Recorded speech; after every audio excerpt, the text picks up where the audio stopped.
At 6:12 a.m., the town of Harbor Gray, Maine is still half asleep. The ocean hums like distant bass, the sky painted in cold silver. And inside the Lighthouse Cafe, warmth fights winter one cup at a time. The bell above the door jingles softly as regulars shuffle in, collars up, hands thawing, hearts wrapped in routine. Near the fog-blurred window sits a boy named Ethan Cole, 15 years old, lean, quiet, dark brown hair kissed by coastal wind, hazel eyes steady like Sunday church bells. He holds a coffee cup like a witness holds truth, calmly, silently, observantly. Some boys grow loud to feel tall, but some grow kind to feel human. Ethan was the second kind.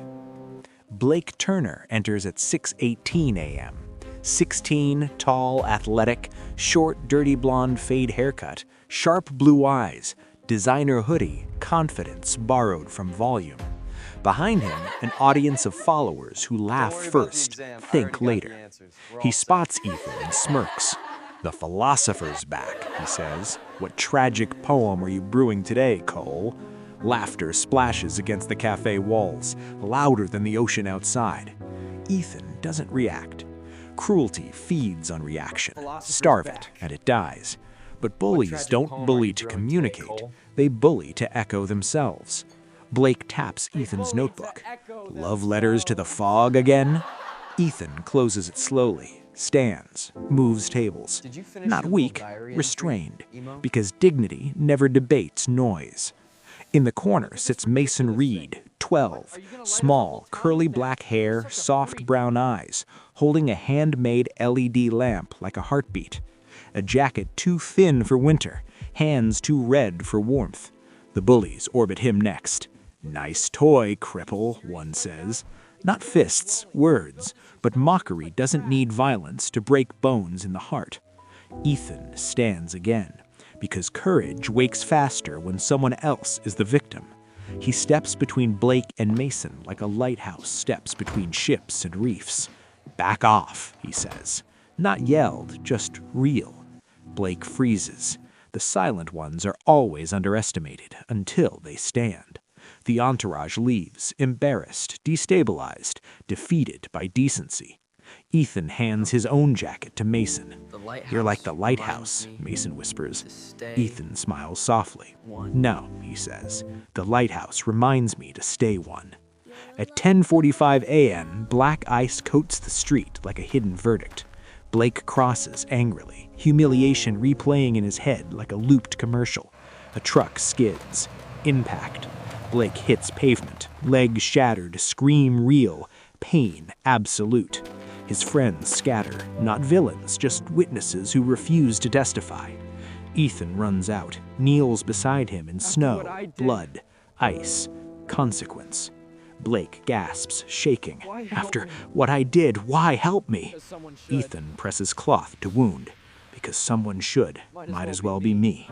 Sirens arrive. Hospital lights replace cafe warmth. Surgery repairs the body, but survival repairs the soul. Blake lives. Ego doesn't. 3 months later, 6:15 a.m., same cafe, same fog, same window, same boy. Blake returns on crutches, slower, quieter, softer, realer. He sits across from Ethan. No jokes, no audience, just transformation.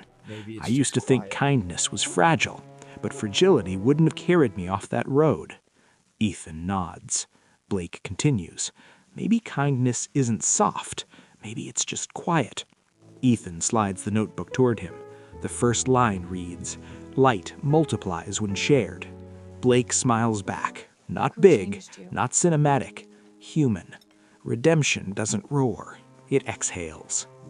Noor Albright, 30, thoughtful journalist features, long black coat, sharp green eyes, calm, composed posture, documents stories of rescued sailors and forgotten shorelines. She interviews Blake once. "Who changed you?" Blake looks towards the cafe window where Ethan still sits unbothered by credit. "A boy who chose humanity over payback," Blake says. Ethan never collected applause. Kindness that asks for praise is charity wearing ego as perfume. Years pass, the lighthouse still stands, but the world now knows it has smaller branches. Mason grows up to build community lamps across U.S. coastlines. Knorr publishes a bestseller, Small Lights First, a tribute to small kindness. Blake becomes a mentor for disabled advocacy programs.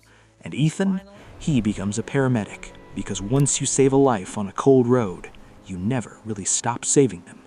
Sunlight saves ships from storms, but some save souls long after the waves are gone.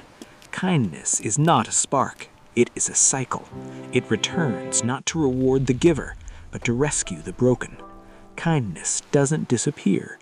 It doesn't demand recognition. It waits, and it returns. A cycle that saves both someone he left on that cold road, and you never really stop saving them.